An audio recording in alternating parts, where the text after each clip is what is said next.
Welcome to civil service study. Welcome back. देखिए test number 293 है UPSC civil services prelims के लिए। चलिए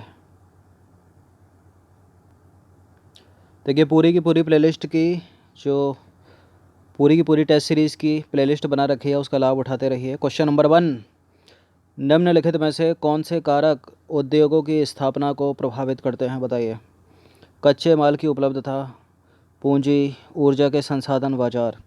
यदि आप कोई इंडस्ट्री खोलना चाह रहे हैं, कोई उद्योग खोलना चाह रहे हैं, तो आपको इनमें से कौन कौन से कारकों की आवश्यकता होगी। यदि नहीं हुए तो आपका उद्योग प्रभावित होगा। बिल्कुल देखिए पूंजी तो सबसे पहले चाहिए। अगर पैसा ही नहीं है तो फिर क्या होगा, कुछ नहीं हो सकता ना। तो पूंजी तो चाहिए ही चाहिए। कच्चा माल होना चाहिए उसके लिए। बिल्कुल पहला, दूसरा भी करेक्ट, पहला भी करेक्ट है। और यदि आप इन चीज़ों को बना लोगे तो बेचोगे कहाँ पर, बाज़ार भी होना चाहिए ना, उसके लिए एक मार्केट होना चाहिए। घर में थोड़े रखोगे, वरना पैसा रिटर्न कैसे मिलेगा। और ऊर्जा के संसाधन तो होने ही चाहिए। तो सारा का सारा है डी हो जाएगा इसका उत्तर। तो देखिए उद्योगों की स्थापना संभावतः या स्वभावतः एक जटिल प्रक्रिया है। इसकी स्थापना कच्चे माल की उपलब्धता, श्रमिक, पूंजी, ऊर्जा या शक्ति के संसाधन तथा बाजार आदि की उपलब्धता से प्रभावित होती है। इन सभी कारकों का एक स्थान पर पाया जाना लगभग असंभव है। फलस्वरूप विनिर्माण उद्योग की स्थापना के लिए वही स्थान उपयुक्त है जहां ये कारक उपलब्ध हों अथवा जहां इन्हें कम कीमत पर उपलब्ध कराया जा सके। क्वेश्चन नंबर 2 है, निम्नलिखित में से कौन सा कथन समूहन बचत को परिभाषित करता है। इनमें से कौन सा है जो एग्लोमेरेशन इकोनॉमिक्स को परिभाषित करता है। सुदूर पिछड़े एवं अविकसित क्षेत्रों में उद्योगों का संकेंद्रण, उद्योगों का नगरों के पास संकेंद्रण, इनमें से कोई नहीं। या फिर लोगों द्वारा अपनी आवश्यकताओं के अनुरूप उद्योगों की स्थापना करना। समूहन बचत क्या है ये, उद्योगों का नगरों के पास संकेंद्रण, ऑप्शन नंबर बी। तो देखिए नगर केंद्रों द्वारा दी गई सुविधाओं से लाभान्वित होकर कई बार बहुत से उद्योग नगरों के आसपास ही केंद्रित हो जाते हैं, जिसे समूहन बचत कहा जाता है। ऐसे स्थानों पर धीरे धीरे बड़ा औद्योगिक समूहन स्थापित हो जाता है। क्वेश्चन नंबर 3 है, पटसन उद्योग के संबंध में नीचे दिए गए कथनों पर विचार कीजिए। 2 स्टेटमेंट है यहाँ पर, इनमें से कौन सा सही है।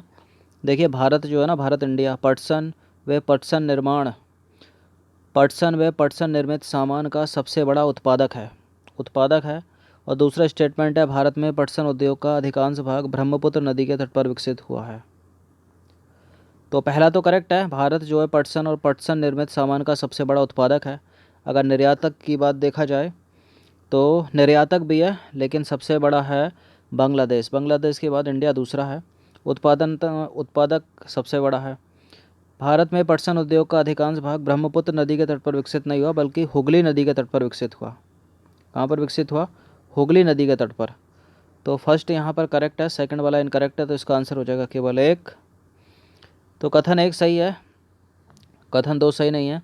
तो देखिए भारत पटसन व पटसन निर्मित सामान का सबसे बड़ा उत्पादक है तथा बांग्लादेश के बाद दूसरा सबसे बड़ा निर्यातक भी है। भारत में अधिकांश पटसन उद्योग जो है पश्चिम बंगाल में हुगली नदी के तट पर 98 किलोमीटर लंबी तथा 3 किलोमीटर चौड़ी एक संकरी मेखला में स्थित है।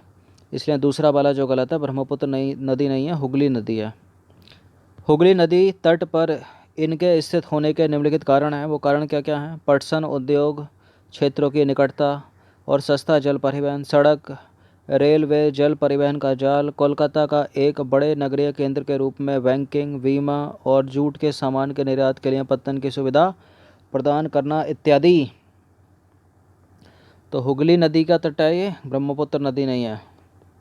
बाकी सबसे बड़ा है पटसन में इंडिया, और निर्यातक में देखा जाए तो बांग्लादेश के बाद दूसरे नंबर पर है। क्वेश्चन नंबर 4 क्या कहता है, चीनी उद्योग के संबंध में नीचे दिए गए कथनों पर विचार कीजिए। पहला स्टेटमेंट है, गन्ने की चीनी मिलों तक ढुलाई में ज़्यादा समय लगने से इसके सुक्रोज की मात्रा जो है वो घट जाती है। ये ज़्यादा सुक्रोज की जो मात्रा है वो घट जाती है। और दक्षिण और पश्चिमी राज्यों के गन्ने में उत्तर भारत के गन्ने की अपेक्षा अधिक मात्रा में सुक्रोज पाया जाता है। इंडिया का मैप बनाते हैं जल्दी। तो सेकंड वाला स्टेटमेंट कह रहा है, यहाँ का जो गन्ना है और जो यहाँ का गन्ना है पश्चिमी राज्यों का, उन गन्नों में जो सुक्रोज की मात्रा है तो वो भारत के उत्तरी जो राज्य है ना उनकी अपेक्षा अधिक है। करेक्ट है, दूसरा करेक्ट है और पहला भी करेक्ट है। अगर ढुलाई में ज़्यादा समय लगता है तो जो है इसके सुक्रोज में जो है उसकी मात्रा घट जाती है। तो पहला भी करेक्ट है, दूसरा भी करेक्ट है, सी हो जाएगा इसका आंसर। अब देखिए उपरोक्त दोनों के दोनों कथन सत्य हैं। चीनी उद्योग में प्रयुक्त कच्चा माल मतलब गन्ना भारी होता है और तथा ढुलाई के में लगने वाले समय के साथ इसके सुक्रोज की मात्रा घट जाती है। यह एक मौसमी उद्योग है, अतः सहकारी क्षेत्रों के लिए उपयुक्त है। कुछ वर्षों से चीनी मिलों की संख्या दक्षिणी और पश्चिमी राज्यों में विशेषकर महाराष्ट्र में बढ़ी है। इसका मुख्य कारण यहाँ के गन्ने में अधिक सुक्रोज की मात्रा है। अपेक्षाकृत ठंडी जलवायु भी इसके लिए गुणकारी है और इसके अतिरिक्त इन राज्यों में सहकारी समितियाँ भी सफल रही हैं। क्वेश्चन नंबर 5 है, लोहा तथा इस्पात उद्योग में कच्चे माल के रूप में किन खनिजों का उपयोग किया जाता है। यह प्रश्न यूपीएससी सिविल सेवा का फेवरेट है। इस तरह लोहा अयस्क के बारे में पूछ लेगा या सीमेंट के बारे में पूछ लेगा। पिछले 10 वर्षों के पेपर उठा के देखिएगा, 2 से 3 प्रश्न होंगे, मतलब हर वर्ष के लिए एक प्रश्न देखा जाए तो लोहा, आयरन और स्टील उद्योग आपको जो लगाना है तो उसके लिए आपको कौन कौन से कच्चे माल की आवश्यकता होगी। कोकिंग कोल, लोहा अयस्क, सिलिका और चूने का पत्थर बताइए इनमें से कौन कौन इंपॉर्टेंट है, कौन कौन से खनिज इंपॉर्टेंट है आयरन और स्टील बसाने के लिए। देखिए कोकिंग कोल तो चाहिए ही चाहिए, लोहा अयस्क भी आपको चाहिए होगा और साथ ही चाहिए होगा चूने का पत्थर मतलब चूना पत्थर। सिलिका की ज़रूरत है नहीं, तो 1 2 4 इसका उत्तर हो जाएगा ऑप्शन नंबर बी। तो देखिए लोहा तथा इस्पात उद्योग में लोह अयस्क, कोकिंग कोल तथा चूना पत्थर का उपयोग किया जाता है जो 4:2:1 के अनुपात में होता है। इस्पात को कठोर बनाने के लिए इसमें मैग्नीज की कुछ मात्रा की आवश्यकता पड़ती है। देखिए भारत जो है ना, भारत विश्व का प्रमुख लौह इस्पात उत्पादक देश है, लेकिन फिर भी हम इसका संपूर्ण विकास नहीं कर पा रहे हैं। इसके निम्न कारण हैं, कौन कौन से हैं वो। उच्च लागत तथा कोकिंग कोल की सीमित उपलब्धता, यह हम बाहर से लेते हैं, और कम श्रमिक उत्पादकता और ऊर्जा की अनियमित पूर्ति और अविकसित संरचना। क्वेश्चन नंबर 6 है, विभिन्न उर्वरकों तथा उनमें प्रमुख यौगिक के संबंध में नीचे दिए गए युग्मों में से कौन सा जो है वो सही सुमेलित है। यूरिया, यूरिया के सामने लिखा है नाइट्रोजन उर्वरक। डीएपी के सामने लिखा है फास्फेट उर्वरक। मिश्रित उर्वरक के सामने नाइट्रोजन, फॉस्फेट और पोटेशियम लिखा है। क्या ये करेक्ट है या फिर कोई इनमें से गलत है। देखिए यूरिया नाइट्रोजन उर्वरक है, करेक्ट है, और डीएपी फॉस्फेट उर्वरक है, ये भी करेक्ट है, और मिश्रित उर्वरक में नाइट्रोजन, फॉस्फेट और पोटास आ गया, ये भी करेक्ट है। तो तीनों के तीनों करेक्ट हो गए। इसका आंसर हो जाएगा ऑप्शन नंबर बी। 4 कहाँ से होगा, 4 तो है ही नहीं ऑप्शन में, ये कहाँ से छप गया। यदि इस तरह की त्रुटि एग्ज़ाम में हो जाती है, यूपीएससी में तो हो नहीं सकती, 0.1% है, स्टेट पीसीएस में इस तरह के देखने को मिलते हैं। अब क्या होगा इस प्रश्न का, इस प्रश्न के सबको 2 अंक मिलेंगे अगर ऐसा यूपीएससी में होता है। फिर भी आप याद रखिए इन तीनों को। तो इसका आंसर क्या हो जाएगा, इसका बी कर देते हैं इसका, क्योंकि 1 2 3 है ना, 3 ही सारे के सारे सही हैं। तो देखिए यूरिया के सामने लिखा है नाइट्रोजन उर्वरक और डीएपी के सामने फॉस्फेटिक उर्वरक, और मिश्रित उर्वरक हैं नाइट्रोजन, फॉस्फेट और पोटेशियम। देखिए पोटास का पूर्णतः आयात किया जाता है क्योंकि हमारे देश में वाणिज्यिक रूप से या किसी भी रूप में प्रयुक्त होने वाला पोटास या पोटेशियम यौगिकों के भंडार ही नहीं है। क्वेश्चन नंबर 7 है, सीमेंट उद्योग में कच्चे माल के रूप में किन खनिजों का प्रयोग किया जाता है। ये भी इम्पोर्टेंट है प्रश्न, ये तो मोस्ट इम्पोर्टेंट है प्रश्न। किन खनिजों का उपयोग किया जाता है। चूने का पत्थर, सिलिका, एल्यूमिनियम और जिप्सम। देखिए सीमेंट उद्योग में जो कच्चा माल है वो चूने का पत्थर है, मोस्ट इम्पोर्टेंट है। जिप्सम कच्चा माल है, एल्यूमिना कच्चा माल है, और सिलिका भी इसमें कच्चा माल है। सारे के सारे हैं, इसका आंसर हो जाएगा 1 2 3 4 डी। तो सिलिका का यूज़ लोह अयस्क में नहीं होता है, लेकिन सीमेंट निर्माण में होता है। तो सीमेंट उद्योग को भारी व स्थूल कच्चे माल की आवश्यकता होती है, जैसे चूने का पत्थर, सिलिका, एल्युमिनियम और जिप्सम। उनको याद रखिए हमेशा। रेल परिवहन के अतिरिक्त इसमें कोयला तथा विद्युत ऊर्जा की भी आवश्यकता होती है। क्वेश्चन नंबर 8 है, निम्नलिखित में से कौन सा उद्योग बॉक्साइट को कच्चे माल के रूप में प्रयुक्त करता है? ये तो आसान सा प्रश्न है, इसका तो आंसर बता ले जाओगे आप। इसका उत्तर है एल्यूमिनियम, ऑप्शन नंबर ए। तो भारत में एल्यूमिनियम प्रगलन दूसरा सर्वाधिक महत्वपूर्ण धातु शोधन उद्योग है।